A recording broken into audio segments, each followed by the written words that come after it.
Right, this is just a quick walk around video for a Honda Accord. This is a 2.4 EX automatic, 2007 car.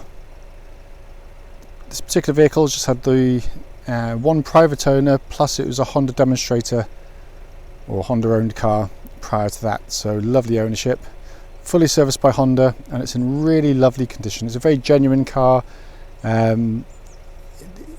Said the condition's really nice, but what I'll do is I'll just go around the car for you first of all. Bonnet of the car, top of the wings, very clean. Any stone chipping is absolutely minuscule. It really is very light indeed. Top of the wing there again, all really nice. Come down the near side of the car, panel works very clean and crisp. Front alloy generally very good. Any marks relatively small, just a minor piece, a bit of curbing on there. Bridgestone tyre with loads and loads of tread on there. Brand new set of pads fitted, and the discs in really nice order. As we go to the panel work here, it said it's lovely clean car. There is the odd mark on the car. This is a 10-year-old vehicle. Clearly it's going to have the odd one or two little marks. I'll try and pick them out where I can, the obvious stuff anyway at least. Rear Michelin tyre, again loads of tread on it, and alloy in very good condition. Coming around the back of the car here, this is where biggest mark on the car. You just got a scraze here which may polish. You get a machine polisher onto it, it may well get that off. I don't honestly know. It's not something I'll dare do. I'm not very good at doing that kind of thing, in all honesty. Or you can get kind of the local chips away type people to do a localized repair. Usually costs about sort of 30 or 40 pounds for that kind of area. Twin exhaust on the 2.4, really handsome looking cars, they really are. And again, on the load area, just getting in and out, one or two little marks, and it's just caught something there. So I'm being very critical. I try and be on these videos, so I'm not trying to pull the wool over anyone's eyes with them. Panel work down this offside again, really clean and crisp, and again it all looks very original. Panel work lines up absolutely beautifully. Sorry, just go back to the rear alloy again, very nice. Michelin tyre again, all in really nice order there. And then to finish the panel work down this side,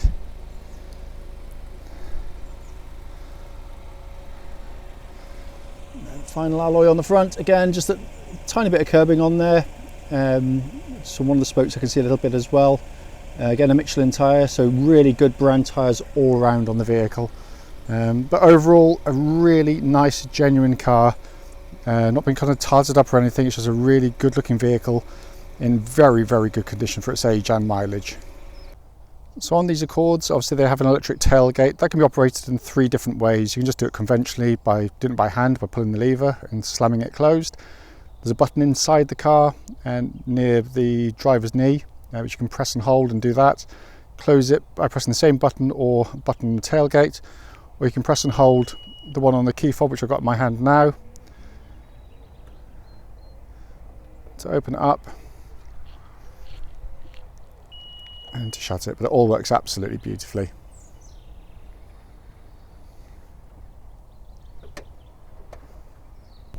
So coming to the back of the car now, absolutely enormous load area in these Accords of this era. It became a much smaller car actually for the next generation, which is rare for cars. Obviously I've got the engine running, it's a cold day, so there is condensation from the exhaust, which you would expect, but 60/40 folds in the rear seats, the net, the tonneau covers, all there, all the carpeted area in really nice condition. It really is. Underneath here you got this area that lifts up there, and you can also pop this up here, and underneath there hopefully you can see you've got the full complement of inflation kits and everything that comes with the car, because there was an option to have a spare wheel or not. Obviously they took the option not to obviously increase the amount of boot space and extra stowage area there. So coming to the back of the car now, door card on the inside there, on the absolutely lovely condition. Just to show you the back of the front seats, because this is an area that gets quite badly damaged on lots of cars, kids' feet or otherwise, but all in very nice condition on this Accord. Door card again on the offside, really nice. Apologise for the light there. But leatherwork, obviously a full black leather interior on these EXs, but all the leatherwork's in really, really lovely condition.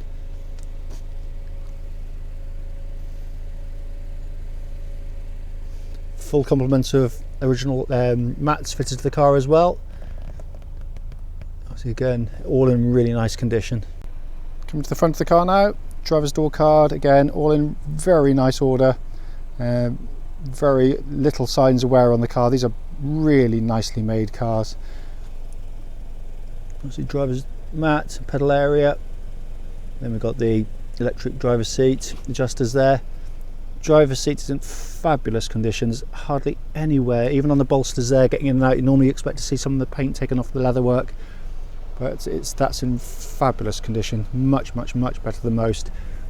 Come across the passenger seat there, again, amazing condition. You know, for a 10-year-old car to be in that condition, absolutely superb.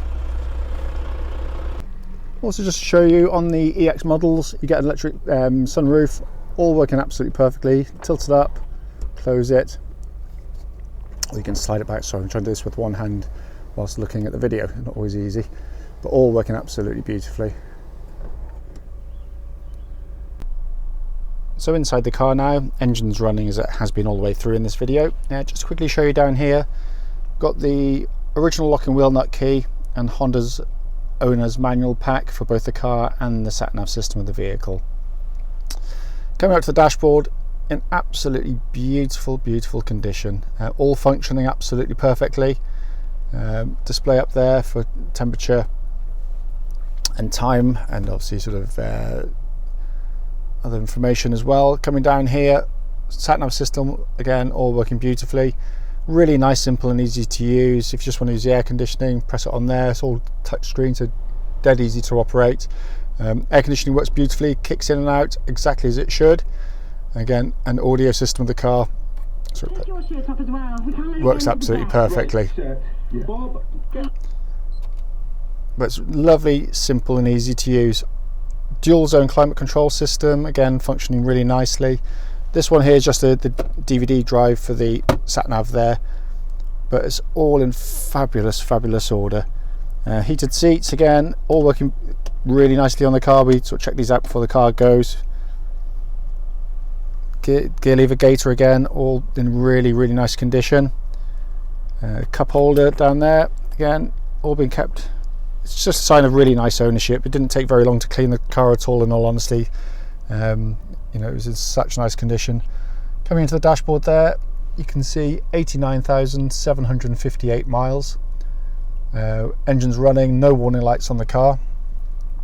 And then we've got auto lights, auto wipers on the vehicle, and this multifunction steering wheel with the audio top left, cruise control top right, hands-free functions bottom left, and information display on the right hand side there.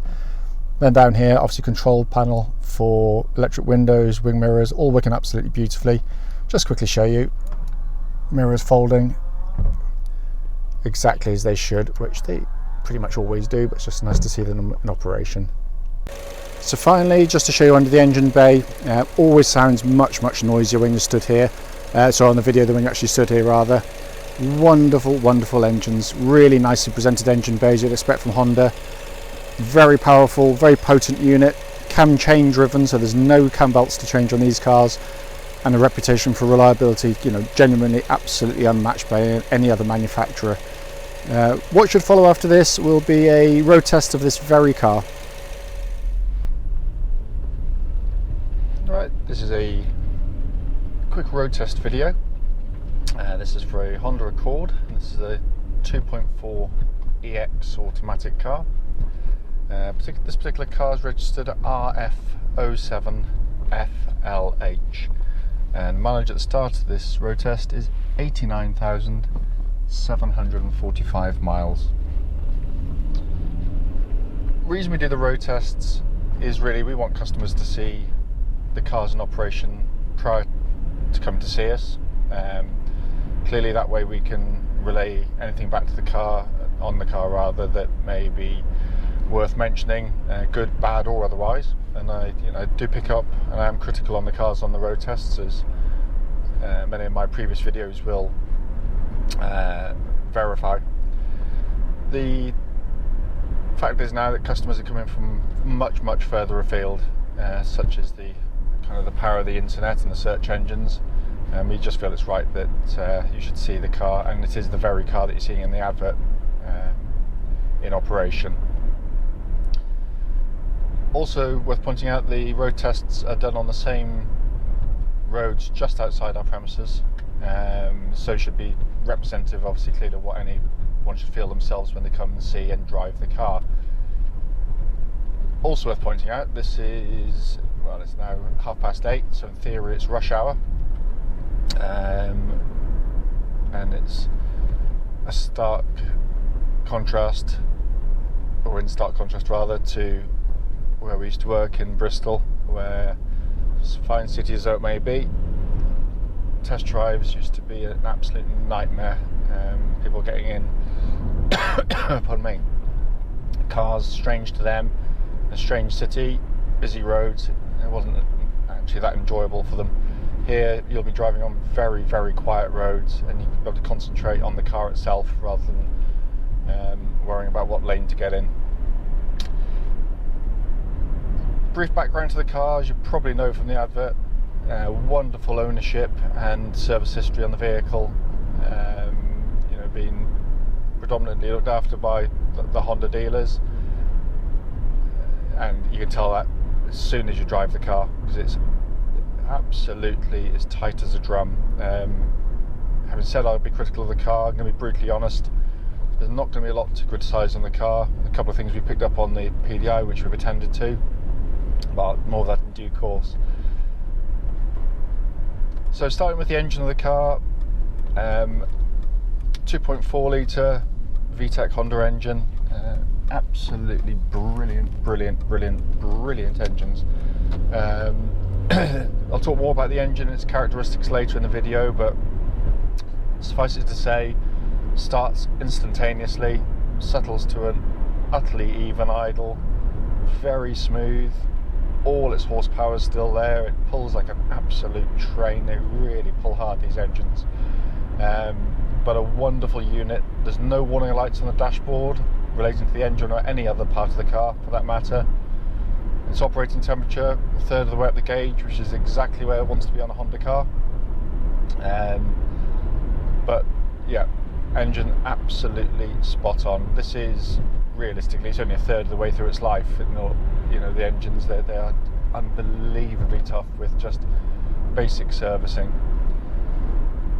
Engine then goes through into the gearbox, another wonderful Honda gearbox in the car, very smooth, very slick shifting, but as you should be doing on these when you road test one on an automatic car of any kind of age, is wait till it gets nice and warm, pop it into neutral, and then just select drive and reverse, just see if there's any delays or clonks, which may suggest that there's a bit of internal gearbox wear.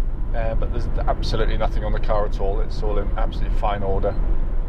So I'm just going to put the heater on my feet because it's quite a chilly morning this morning. But gear changes, very smooth. They're very robust gearboxes. They really are.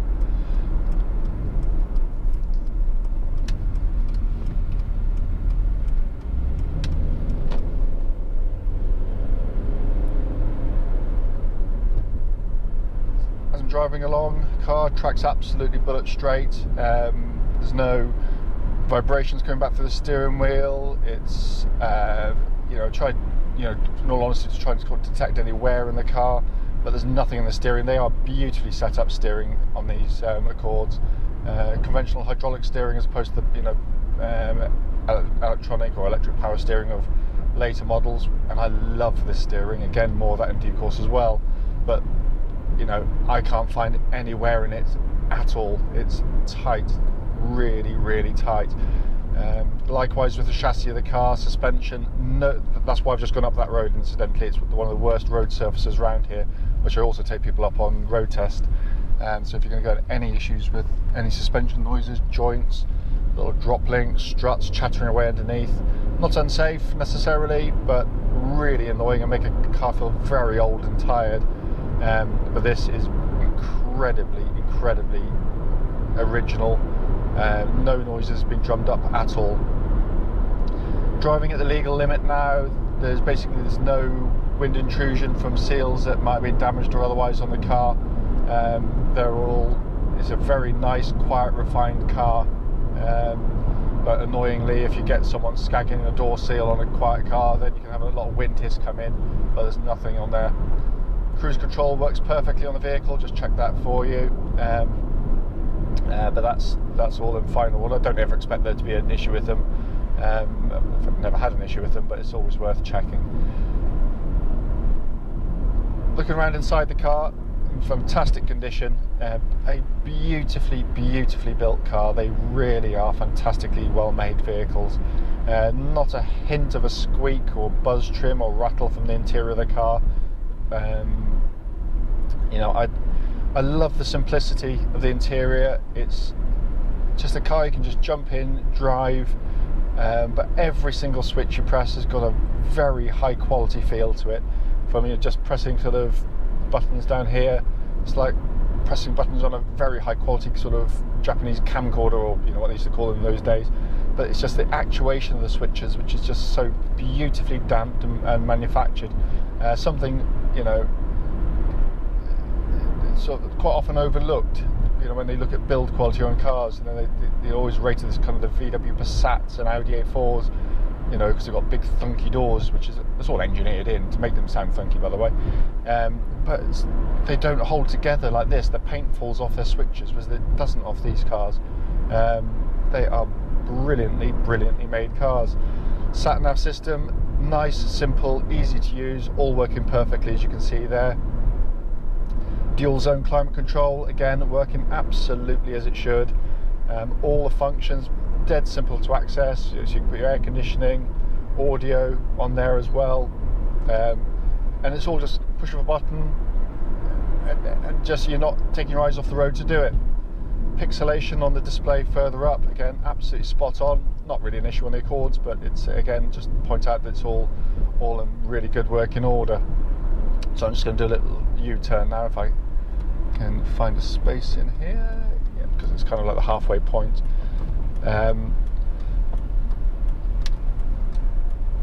Main binnacle of the car, lovely, simple, easy to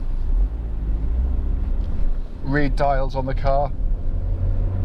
Very sort of classic Honda in that respect.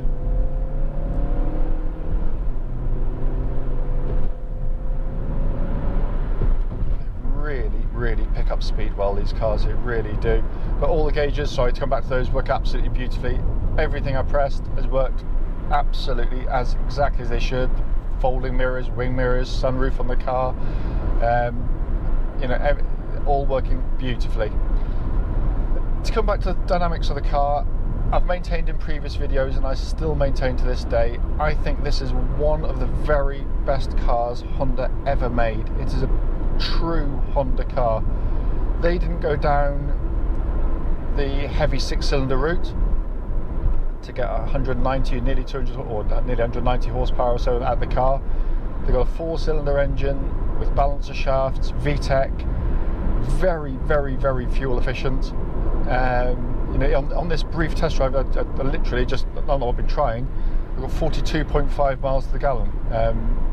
But you know, look at mid-30s as an average, but you can get more. But what you don't get is any loss of refinement. It's a brilliantly and wonderfully smooth engine. And don't think again for a second that because it's VTEC it's all going to be top-end power and you've got no torque. This has got tons, absolutely tons of torque. But what I love is the fact when you combine it with this automatic gearbox, I think it is a brilliant combination. You know, obviously they did the 2-litre version, which is another lovely Honda engine, but the 2-litre engine isn't as powerful, and so by definition just isn't as relaxing to drive. This one, like now, put my foot down, it's not going down a couple of gears to accelerate away. It's got enough grunt and torque to pull away without having to change gear. That's going to make the gearbox last longer. It's much more relaxing when you drive the car, and it's much more satisfying when you do put your foot down and go, because it really picks up speed and goes. It's a quick car, but it's just how relaxing it is, which I love, and what that actually translates to in the real world, and it is the real world. Forget laboratory tests, forget, you know, official fuel consumption figures from the government. This car, driven normally with people on board on these sort of surfaces, with part worn tyres or part worn brakes, you know, so not ideal situations. They are better on fuel than the 2 litre versions in my experience. Always have been, always will, but they're also a much nicer drive. Chassis of the car, regarded by many as one of the very finest chassis in its class. Not as overtly sporting as a 3 Series, but absolutely murders a Passat or an A4 or a C-Class when it comes to sort of going down the road. And the steering is the best of all of them. It's a wonderful piece of engineering, this chassis. The steering and the chassis work beautifully together, but you've got a lovely feel for the with the steering, which you just don't get in modern cars. They're accurate, but they don't have any feel. This one does. It actually does talk back to you. It's a really lovely setup. Coming back to the mechanical checks we've done on the car, it's literally just gone through MOT and through our pre-delivery inspection. Pre-delivery inspection absolutely sailed through. The only thing we found on the PDI were the brake pads were on the low side, and that was picked up on the MOT as well. So it's we were just waiting for the pads to arrive. They've now been fitted, so the brakes are all in absolute super order on the car. Other than that, nothing at all. Drives genuinely beautifully, and that's the point of the road test, is just to feedback anything that might not be quite right with the car. And as I said, don't think because I've not mentioned anything that there isn't. I don't mention that. I always do. But you know, if you come to see and drive the car, you come to see and drive one of the very finest cars of, you know, in its class. You know, I think it's head and shoulders above anything there, and on top of which, it is the most reliable and long-lasting of all of them as well. So there we go. Obviously, if I've missed anything on the video, please don't hesitate. Do give me a call, and I'll happily answer any questions you might have.